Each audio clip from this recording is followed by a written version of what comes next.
Hey, good morning. Hi, everyone. Morning.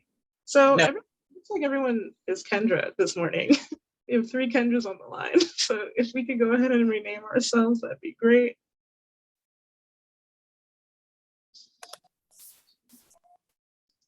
That's weird. Is that me? Must be. It must be. How did that happen, Kendra?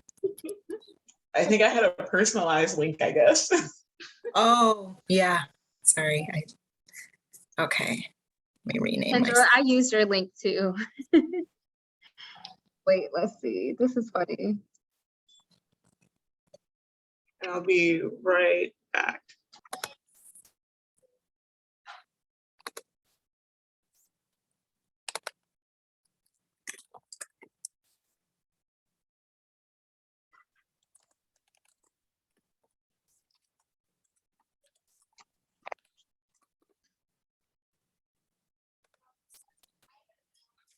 Is everyone excited? Yeah. Very.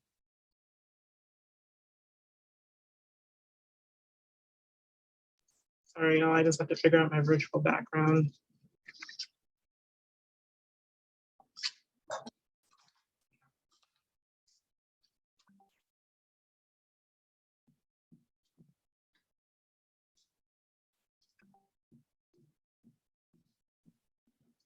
Thanks for letting me listen in, guys.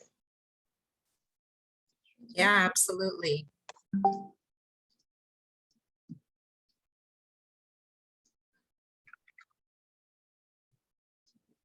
So folks, just let me know when we're ready to let people in. We have about 8 people in the waiting room. Is there anything we need to talk about? I'll stop the recording briefly. Then open the room now.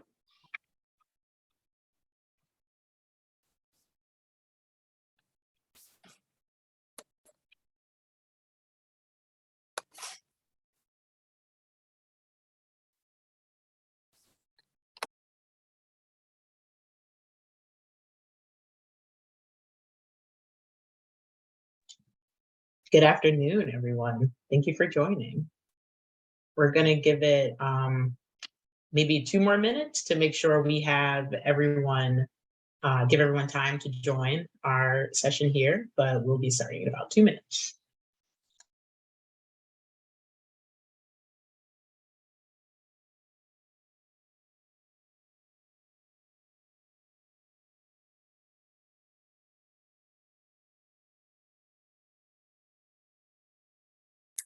Hi, Todd. Welcome, everyone. Hello.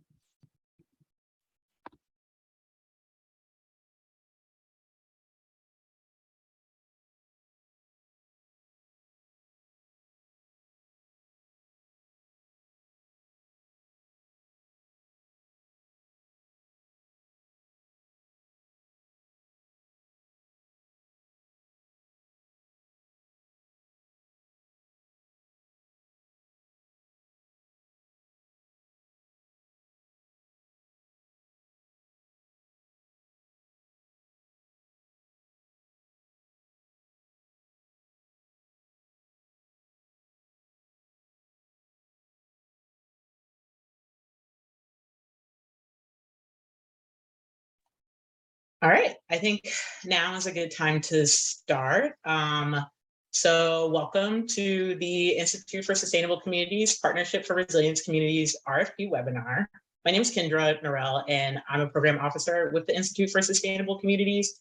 And I guess just a heads up, there's going to be a couple of acronyms as we move forward, one of which is the Institute for Sustainable Communities, we might call ISC, and Partnership for Resilience Communities, we will call PRC throughout the presentation. But I just want to make sure we clear that up at the beginning and so that there's no confusion as we go on. But before we move on, I would like to thank our funder, the JPB Foundation, because without them, the PRC program wouldn't be possible. And I'm gonna introduce our community-led resilience team in a few minutes, but I would also like to thank our team for the hard work that's been happening for PRC, both this upcoming phase as well as the last phase. And I would like to thank all of you for joining the webinar and sharing your interest in PRC and this partnership opportunity. And before we fully jump in, I'm going to pass it over to my colleague Cora to go over a couple of housekeeping notes.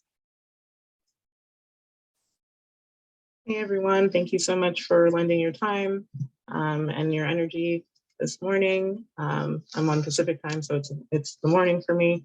I'm just going to run over some quick housekeeping items before we get started. So we will have a dedicated Q&A session after our presentation, but please feel free to pop a question in the chat at any point. We encourage folks to get on video if you're comfortable with it or have the bandwidth to do so. This meeting is being recorded, so we will post the recording afterwards, and we will also be posting your frequently asked questions to our website so that you'll also have access to them after the space. And then just a quick reminder to please stay muted if you can, and we'll definitely encourage folks to come off mute when the Q&A session is started.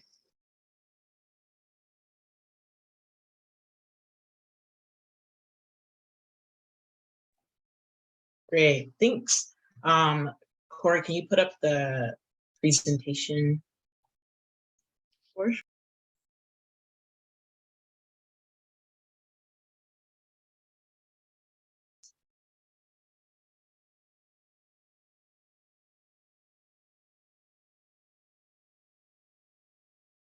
So we're going to start with the slide 4 and the introduction of the PRC team and the community-led, or the PRC team that will be working throughout the phase of this project. And we're going to go in order of the photo. So I'm going to create space for my team members to introduce themselves, starting with Sonia. Hi, everyone. Welcome. It's wonderful to see everyone here today. My name is Sonia Joshi. I'm Director of U.S. Programs at the Institute for Sustainable Communities.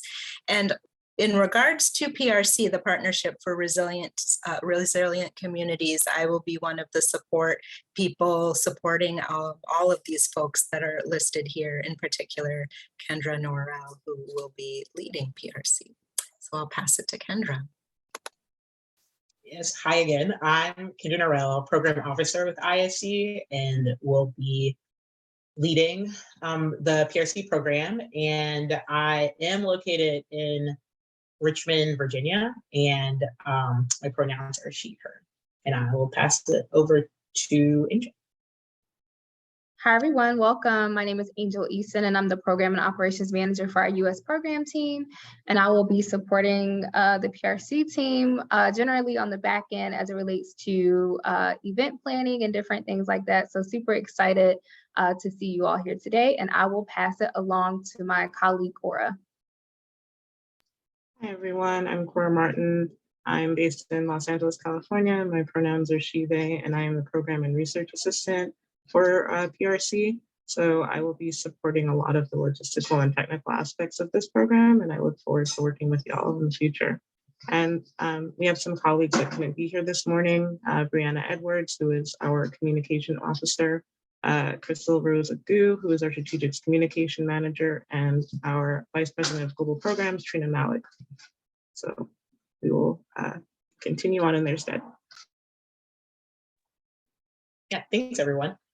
So moving into our next slide, we're going to go over this is the agenda for today. We're going to share the history of PRC and provide any pertinent information about the new funding opportunity. We've created space for this amount of time for each section, but obviously some things might fluctuate, and I just want to be pretty transparent about that. But we're going to really work to stay to this schedule as we move forward.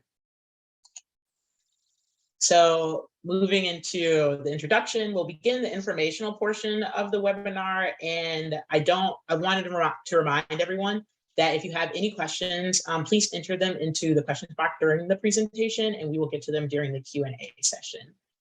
So looking at the Institute for Sustainable Communities, for almost 30 years, ISC has worked nationally and internationally to support communities and institutions in fostering sustainable solutions to climate change and its impacts. The mission of ISC is to support communities around the world addressing environmental, economic, and social challenges to build a better future, shaped and shared by all. On our next slide, in 2016, IFC launched the PRC partnership in partnership with JPB Foundation. And through PRC, we seek to transform urban climate resilience field by supporting the exponential growth of leaders of color, 2, community-based organizations led by and serving people of color that are shaping the strategies and initiatives in the field. We believe that elevating and building the voices, knowledge, and expertise of leaders and communities of color will result in a noticeable shift in the urban climate resilience field towards a practice that is more inclusive, equity-centered, and community-led.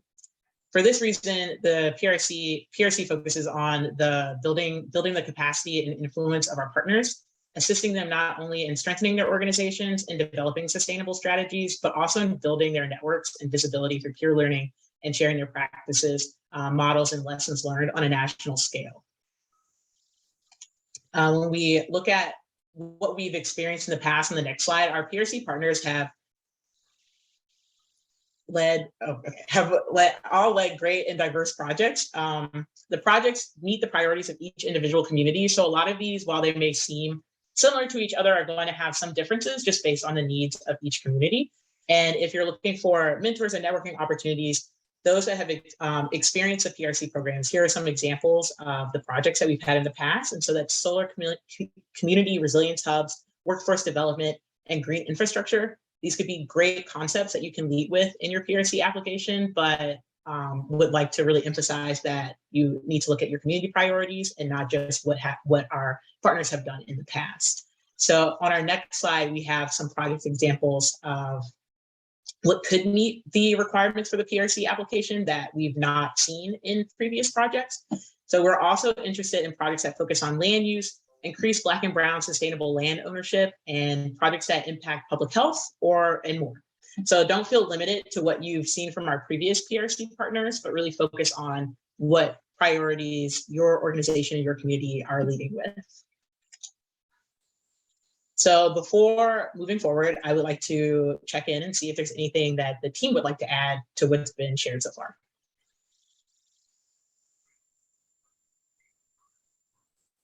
And if not, we'll move into the PRC discussion. So PRC has 3 key objectives: increasing climate resilience investments and economic opportunities in historic communities of color in the US, growing the number of leaders of color that are influencing and driving community-defined climate resilience projects, plans, policies, and practices locally and nationally, and building the awareness and importance of community-led resilience strategies by sharing how the experiences of our PRC partners are informing and influencing the national urban climate resilience field. In the long term, we expect to help catalyze the exponential growth of community-based organizations and leaders of color who are shaping the urban climate resilience strategies and initiatives, which will drive inclusion and equity in the climate field, as mentioned before, and just really building out our network of leaders of color in the climate resilience field. The reason that we focus on communities of color, looking at the legacy of systemic institutional racism in the United States, directly impacts climate resilience for historic urban communities of color today. So through land use planning and other policies, these communities have been placed near toxic emitters and on floodplains and denied economic resources. So these communities are often the most impacted by climate change events, but typically left out of climate resilience and community development planning and decision-making. As climate change progresses, it'll continue to exacerbate these issues. And so we want to build up the strength and really support organizations that are working in that area. ISC believes that when leaders of color and community-based organizations led by and serving historic communities of color are purposefully and effectively prepared to participate in climate resilience decision-making, they accelerate policies and practices that increase community preparedness, improving quality of life, create economic opportunity, and advance racial equity. For these reasons, the PRC intentionally works with these leaders and organizations, understanding that they have the ability to lead the way in the face of climate change. And so I'm going to pass it over to Sonia to share more about the PRC RFP and application process. Great, thank you, Kendra. So I want to first just share that I linked in the chat the oral storytelling project that our PRC partners were involved in earlier this year, just to give you more of a perspective of not just the journey of many of our partners to how they became involved in climate resilience types of work, but just to give you a perspective of the diversity of projects in which they're involved in. Like Kendra mentioned, yes, we have thematic areas in terms of focusing on solar resilience hubs, installing green infrastructure and building out a solar clean energy workforce. That is to address historic inequities within communities of color that focus on energy insecurity and energy burden, significant flooding, urban heat island effect, and just lack of economic opportunities for underinvested communities. So in terms of the actual partnership, this is, as Kendra mentioned, we're launching the second round of our PRC program. And this will be the second round of our program, meaning that this will be 3 years. We will first have our partners embark on a 5 to 6 month planning phase. And that is really for us to be able to expand our cohort to support capacity building in light of being able to address inequities in communities in which we don't yet have any touch points. And then what we do is tremendous peer learning activities. So there will be opportunities for many partners, new partners that come on board, to hear from partners that have been part of PRC for the past 3 or even 5 years. And as is listed in this slide, there's 2 phases to this PRC application process, or this next phase that we're doing.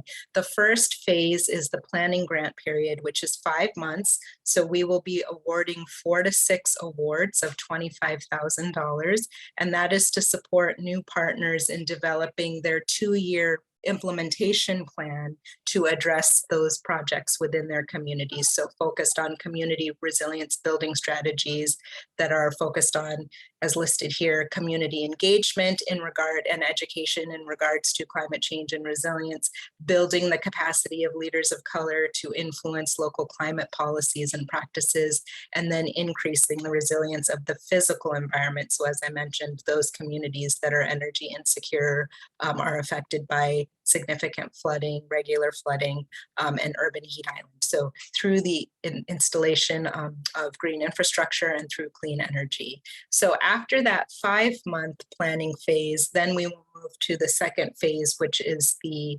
implementation phase. So those 4 to 6 awards, those grantees that are awarded the planning phase grants would then be potentially awarded a 2-year implementation grant, and those awards would be up to $175,000 to implement then their climate resilience plans that they had put forth.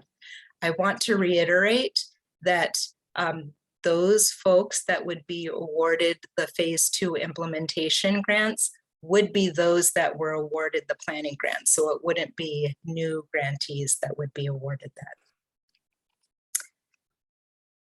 And then we can go to the next slide. So in terms of partner expectations, we also, within ISC, as part of the PRC cohort, we focus very heavily on peer-to-peer learning and capacity building. So what we will be doing for planning phase grantees is encourage them to bring together teams of 4 for a peer learning event to occur in winter of 2023. That is a means of having this new cohort orient themselves to each other. And then every year, as part of PRC, we have an annual convening.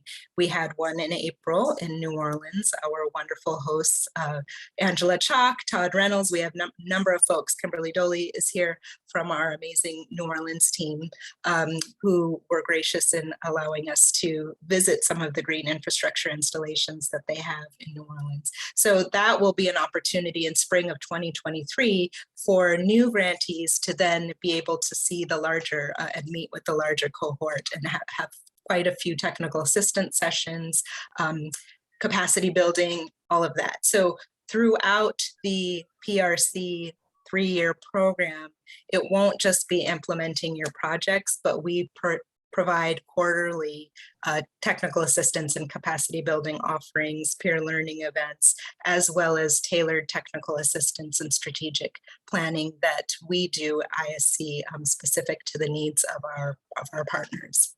We also expect for new partners to be participating in regular planning and project support calls. And then, as I mentioned earlier, with this 5-month planning phase, the focus is for new partners to be developing their 2-year implementation plan, and that will be what we use as the basis for your implementation grant application. And in terms of the planning grant funding, that can be used, those funds can be used to support. What are you doing? Sorry, was there a question? So those grants can be used to support, actually it's one slide back, Cora. Those slides that funding can be used for staff time, for travel, again, as I mentioned, to develop your PRC project plan, for any community engagement and education. So if there are folks within your community that you want to be involved in your community resilience, climate resilience efforts, then this is an opportunity to use these funds to bring together more of a coalition. Any supplies that you might need, consultants that you might need if you need to do solar feasibility, etc., that can come out of the planning grant funding. And then in terms of eligibility, we really reiterate that the applicant must be a community-based 501c3 nonprofit organization. The organization must have leadership of color involved in decision-making positions and staff who are representative of the community being served. We also focus and want to reiterate that the lead organization must be located in, as well as serving an urban community of color that is impacted by climate change, and must have a minimum of 3 full-time staff members or strong leadership and implementation structure in place. So if you are part of a coalition or partnership with multiple organizations, that is also permissible. And in terms of the organization, we request that those organizations' operating budgets must fall between $225,000 and $3.5 million as their annual operating budget. And I just want to point out that you may use a fiscal agent or sponsor for the planning grant, but the FA fee is capped at 10%. So in terms of the application process, hopefully everyone has seen that application process. We will ensure to link that. We will be sending a reminder out to folks. Applications are due by Sunday, August 28th at 5 p.m. Pacific time. So if you are on Eastern time, that would be 8 p.m. Central time, that's 7 p.m. But we ask that those are submitted by 5 p.m. Pacific time. We have, as I mentioned, the full RFP is available via a link. We'll be sending that out to you all. And I also just want to encourage you all, since we are using a SurveyMonkey link, we have created a template that we encourage organizations to use first. Use that to fill out your application, and then what you would just be doing is copying and pasting the text into SurveyMonkey. Mainly because with SurveyMonkey, only one person can have that tab open, and so if you have multiple folks that are working on it, that way you can work off of the template, and then one person could be the one that's copying and pasting within the actual SurveyMonkey before you submit. And then we ask that the total narrative length not exceed 10 pages. And we are aiming to make our notifications of awards by October 17th, with projects starting in November. And then in terms of the components, we are requiring that folks include organizational information, as well as your proposal narrative, your IRS 501c3 nonprofit designation letter, a most recent 990, 3 months of board approved financial statements, your organizational chart. We also have a template provided if you need one, your board approved budget, and then your project budget that we will provide the template for. And then again, just want to reiterate that we are asking folks to submit that via SurveyMonkey. And if you have any questions, we do have an email that folks can send questions to. It's prcsubmissions@sustain.org. We'll put that in the chat. But if anyone ever encounters any questions, please don't hesitate to reach out to us and our team will respond back to you. And in terms of competitive proposals, just want to share that we really want to see projects that articulate and underscore the demonstrated need within your community. We focus on urban communities and historic communities of color because in general, those are the communities we are the most impacted by climate inequities and climate injustices. We also want to see proposals that effectively show support for the project from the target community so that there will be a return on investment in terms of actually making an impact. We also want to see you all describe a willingness to engage in partnerships to further the project. So we're seeking that projects will continue to grow and flourish if PRC ceases to exist, that the work will continue and there will be an impact. And we also want to reiterate a strong understanding of the PRC's requirement is to build the influence of your organization and your community. So this is really important to us. We see PRC as building out a national climate leaders of color network. So we utilize our role as being your support people to support you and the influence of your organization. We also want to hear in terms of competitive applications, why and how your organization is best suited to execute this project. And just want to point out that we will give special consideration to those project proposals that provide strategies that foster economic opportunities within the communities that are served. So I know that Kendra mentioned a few of these already. These are just some examples of projects that have been funded by the PRC in the past. So we just finished our last 3-year phase in spring of 2022. We did have a few that were focused on the development of solar community resilience hubs. One, the Virginia Environmental Justice Collaborative, that is a workforce development incubator, whereas the Walnut Way Conservation Corp, that also has a workforce development component to it, but it's also a large community center where a coalition of different community-based organizations are housed within their resilience hub. Our partners in Maryland, Power 52, focus very heavily on training the next generation of workforce through solar installation. And so they have an over 90% rate of folks that after they go through their program that are able to obtain gainful employment in this clean energy field. And then, as I mentioned, also the green infrastructure installation and implementation components of PRC. So our folks that we have on the call, Healthy Community Service and the Waterwise Gulf South Collective, as well as Garfield Park Community Council, focus very heavily on green infrastructure installation to combat flooding, as well as to be providing produce and to address urban heat island effect within their communities. And as was stated before, just want to mention that those projects that also are developing or implementing a neighborhood community plan, projects that are impacting Black and Brown-led sustainable land ownership and focused on climate impacts of public health are also projects that we would very much like to see in this next phase.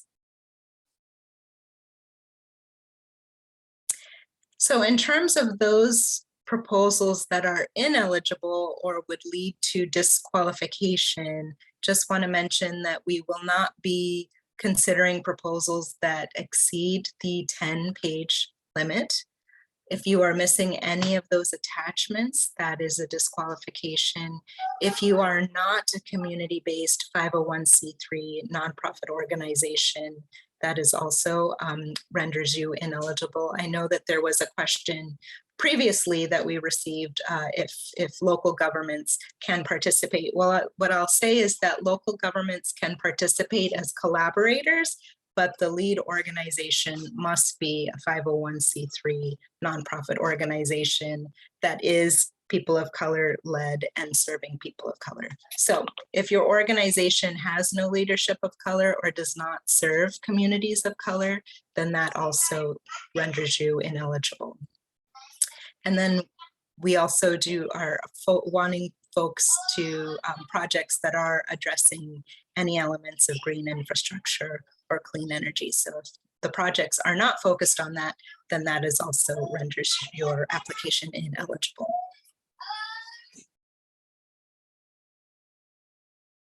And I finally just want to say that we really want you all to bring your ideas. You know what is needed most in your communities. You understand the community inequities and the climate resilience needs within those communities. So we really encourage for creative partnerships that will strengthen the diversity of, will strengthen diverse organizations to be able to influence and drive equitable solutions within communities that are being most impacted by climate change. We also are really encouraging for any innovation when it comes to community-led solutions that engages residents and addresses and brings forth vibrance when it comes to access to economic opportunities. And so we mentioned solar resilience hubs, as one vein of clean energy and installation of green infrastructure interventions, but there are a myriad other ways in terms of just thinking about clean energy and green infrastructure ideas that we are looking for in terms of strategies that will help us as people of color writ large to grow this field and to learn from each other. All right, so I think that is all from us. So I'm going to pass it over to Kendra, who will be moderating our question and answer session. Yeah, thank you, Sonia. So as mentioned before, please feel free to put your questions in the chat, or now is an opportunity to use the raise your hand feature, and you can verbally ask your question as well. And so I know we have a couple questions in the chat, one that you've already answered, Sonia, but one is, could an applicant or collaborator be an HBCU? Yeah, that's a great question. So again, we're focused on 501c3s, nonprofit organizations. So I would encourage, if you are an HBCU, to consider partnering with a community-based organization that is Black and Brown led. Another question that was in the chat is, will this webinar be shared? And it will be. We will have the recording posted on the sustain.org website, and the link is in the chat, but let me put it in the chat again just to make sure we all have it. And this is where any recordings or documents will be shared from the PRC program moving forward and now. That's where our RFP and our templates are located as well.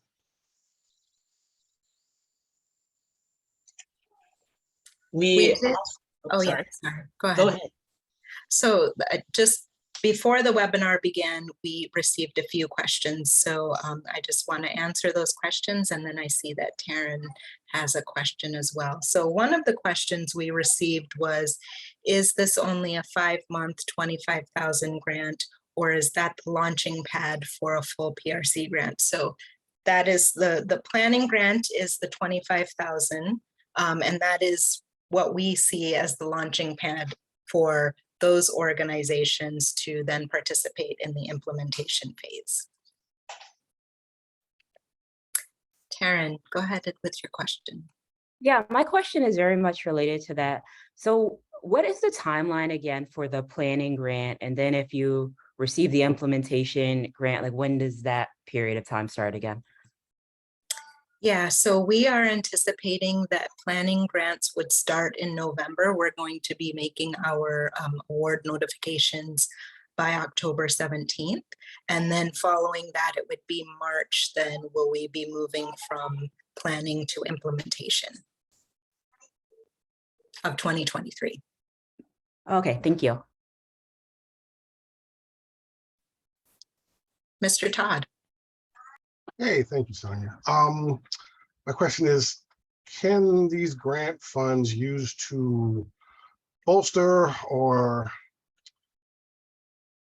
increase an existing or an emerging project that is already in existence? Or does it have to be a totally new kind of project initiative?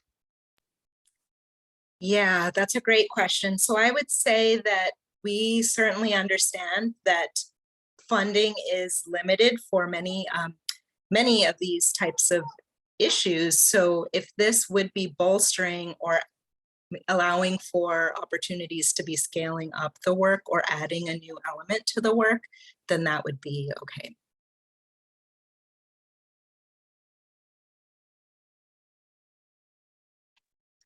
We also had a question in the chat on how we define urban. And so for this program, the definition of urban is based on the Metropolitan Statistical Area, or the MSA standards. And so you can review those standards to determine if your city falls within that definition, or which part of regionally falls in that definition. And then a previously submitted question asked how many resilience hubs have been funded through the PRC. So we've been able to fund the development of 7 resilience hubs thus far.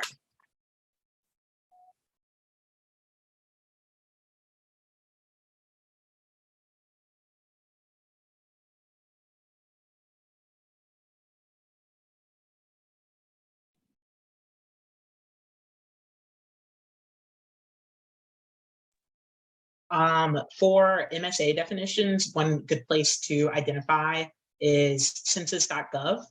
They'll be able to tell you what region your city is located in and whether or not it qualifies as an urban area within the MSA.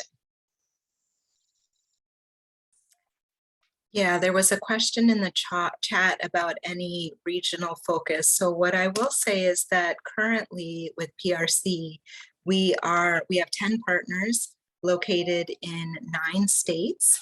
So we definitely recognize that we do not have partners in particular in the Southwest, Southeast, as well as kind of like the Plains states. So we certainly encourage applicants from those areas. And this is related that question about rural nonprofits versus urban. We do have some partners that actually are located in more kind of rural spaces, El Paso, and then also in California. So we just encourage looking at the census information for MSA. And then if there are any questions, reach out to us via the PRC submissions at sustain.org. And then we can talk through if your geographic location is, would be one that we would consider to be part of PRC.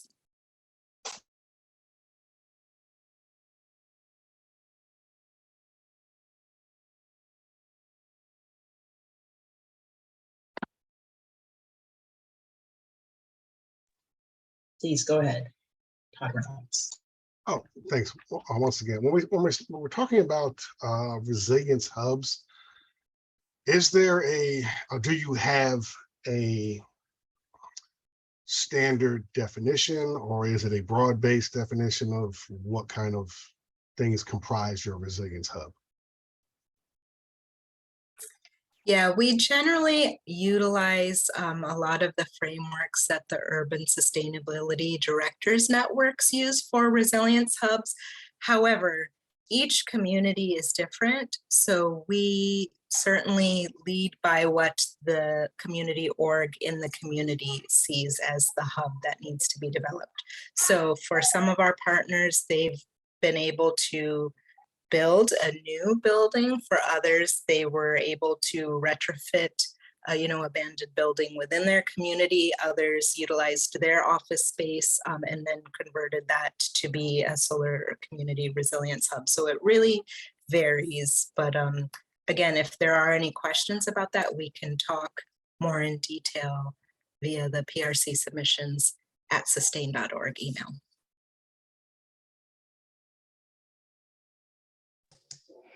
There's also a question in the chat about recent PRC cohort.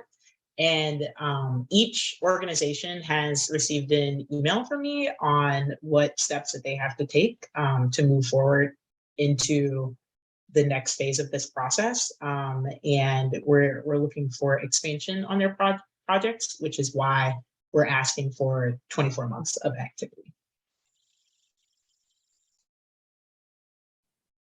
Carol, I see you have a question. I do that. Thank you. Thanks for having this presentation as well. That was my question. You're asking for 24 months of activity. So do we have a planning phase? And should we budget for planning first? I'm just confused about. Yeah, it's going to be a little bit different for our current partners. So we'll circle back to provide specific information on that for our current partners. Thank you. Yeah. And then there's another question in the chat here from Alicia Neal that I see in terms of what assistance around advocacy and policy will be provided, if any. And so that gets to some of our capacity building offerings that we start planning for based on doing comprehensive needs assessments of all of our partners. And so we will be able to provide any specific or, organization by organization support around that. But then if there are multiple partners that request something, then we would be offering a session for everyone to participate in.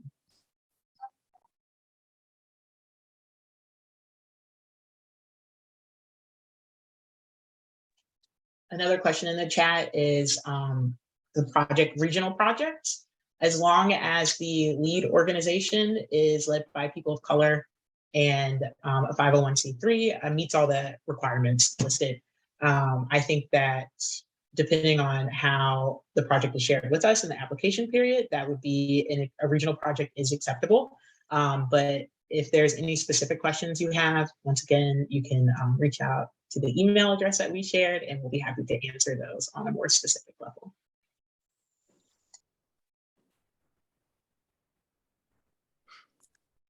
There's another question that asks, are you wanting to see state agency and local government partners or really community organization focus? So we are focused on community-based organizations that are Black and Brown led as being the lead organization. But that doesn't preclude then any collaboration with local and regional governments. But the priority would be that the community org would be leading the project.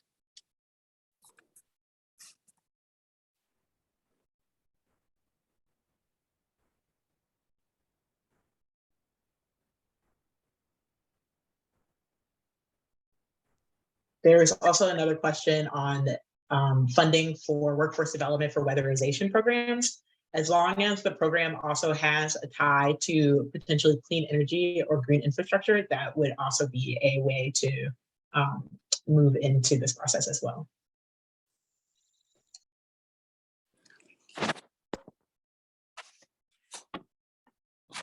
And then in terms of the other question about can an organization meet the 3 full-time staff member requirement with a combination of part-time staff, our real focus is to ensure success of the community organization.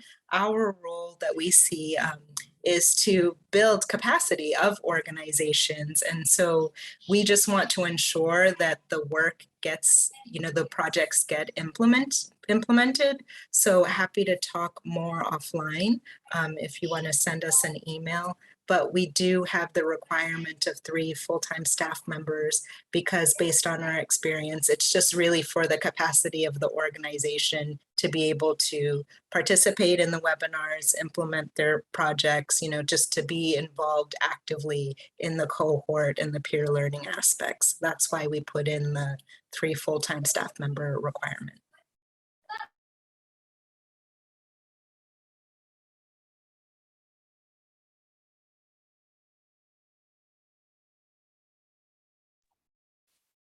So at this time, we've answered any questions that we've received. I would like to make space for any questions that someone may have right now, any last questions. And we can also put the email in the chat for questions. One more last question. Yeah. Are we allowed to do multiple initiatives that fall under this grant? Can we do green infrastructure and solar? Basically, that's the question. Yeah, that's fine. We have had, sorry, go ahead, Kendra. Go ahead. I was just going to say absolutely, but Sonia, you seem like you have more to share on that. Yeah, I just want to add that we have had projects and partners that have focused on multiple things, resilience hubs, workforce development. So yes.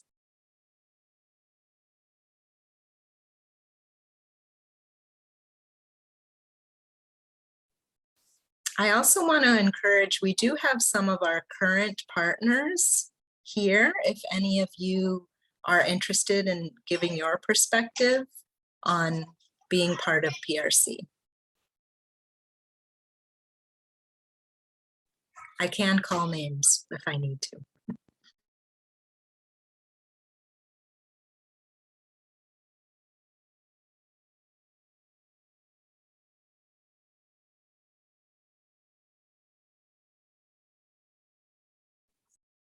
So I see La Mujer Obrera is on. We have our New Orleans team is on. I don't know, Carol, if you're still on. Anyone want to share a little bit about your perspectives of being part of PRC?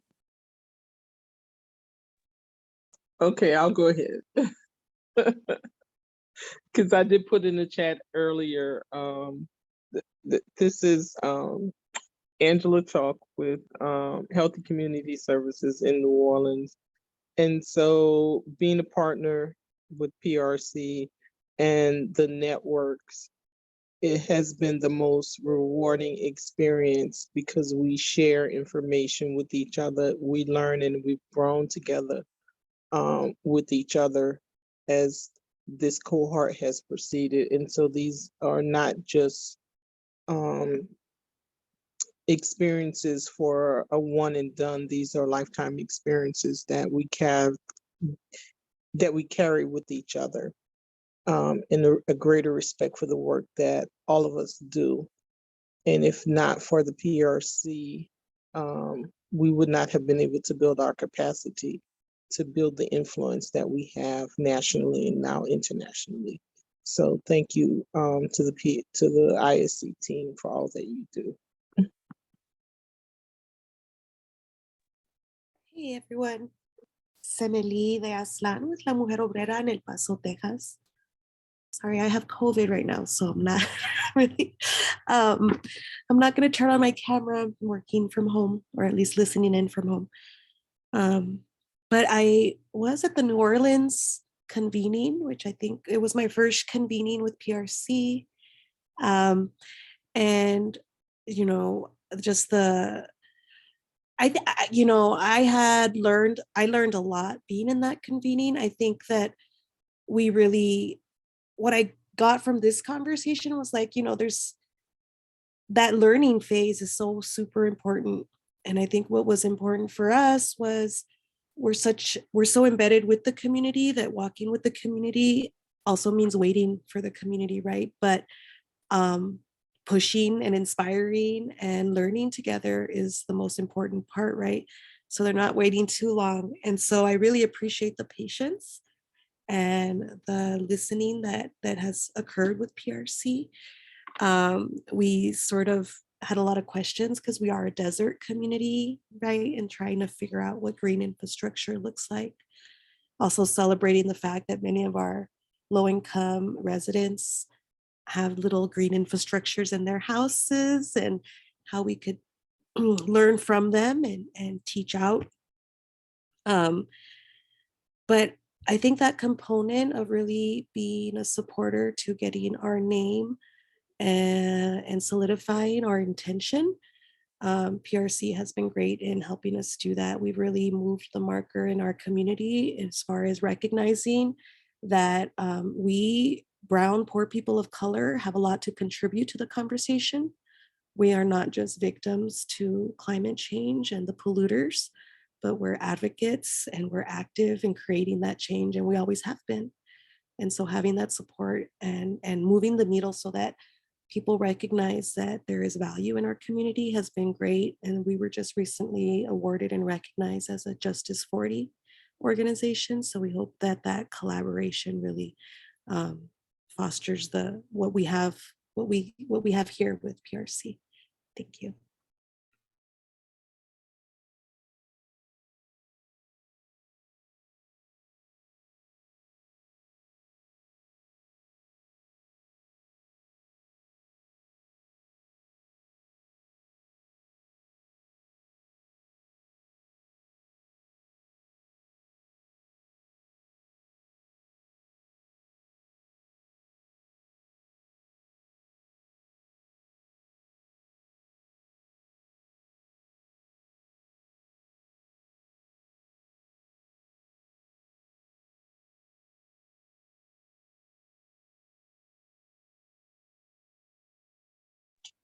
So there was one more question added into the chat.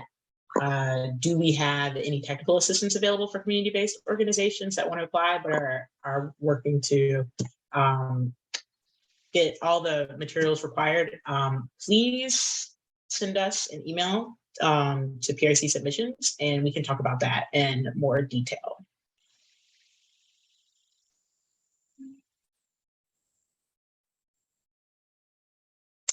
But if there are one more question. One more. Sorry. Yeah. In terms of the 990, as you know, the IRS is behind, and there's usually a 1 or 2 year lag in the submission. So is it acceptable to turn in your current financials and a 990 that's about a year old? I think that should be fine. We can talk about it directly with organizations, but yeah, that should be fine. Thank you.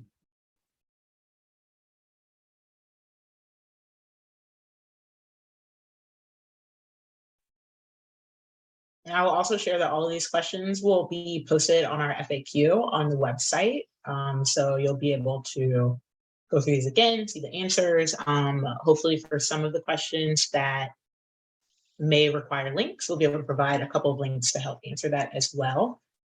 But if there are no more questions, I'm going to pass it over to Cora for our wrap up. Hey everyone, thank you so much for being here this morning / afternoon. Just wanted to share a couple of key points from our team to your teams. So the proposals are going to be due August 28th at 5 p.m. Pacific, which is 8 p.m. Eastern, which is 7 p.m. Central. So please make sure that you're submitting via SurveyMonkey and not via PRC submissions at sustain.org or email address or any other form. We will be accepting proposals only through SurveyMonkey. If you're having any difficulties, just please reach out and we'll be sure to support wherever we can. So submissions must include all required attachments to be considered for this partnership. Again, those attachments and the requirements are listed within the SurveyMonkey proposal. It's also listed with it on the landing page, which is in the chat. The complete RFP package can be downloaded on our website, and that's also going to be linked within these slides. The link to our website is also within the chat if you wanted to access it before we are able to post our slides. That brings us to our next bullet point. Webinar recording and updated FAQs will be posted by this Friday. So please be sure to just revisit our website by then if you wanted to check back for the recording and the FAQs. And just please be sure to review the relevant definitions provided in the RFP package. On our landing page, you'll see that we have a separate glossary of definitions that we're considering for this process, or that we're using as colloquial for the process moving forward. So it's really important that our understanding is shared on that as well. And I think that's it. Thank you so much for your time. And also, please use the template that we've provided for you. So that template will be linked all over the place within the application itself, on our website, and within these slides.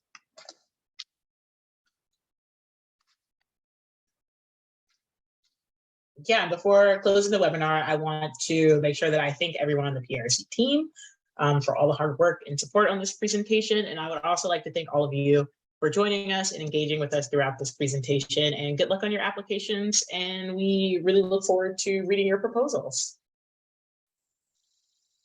Thank you. Thank you. Thanks, everyone. Take Thank care. you.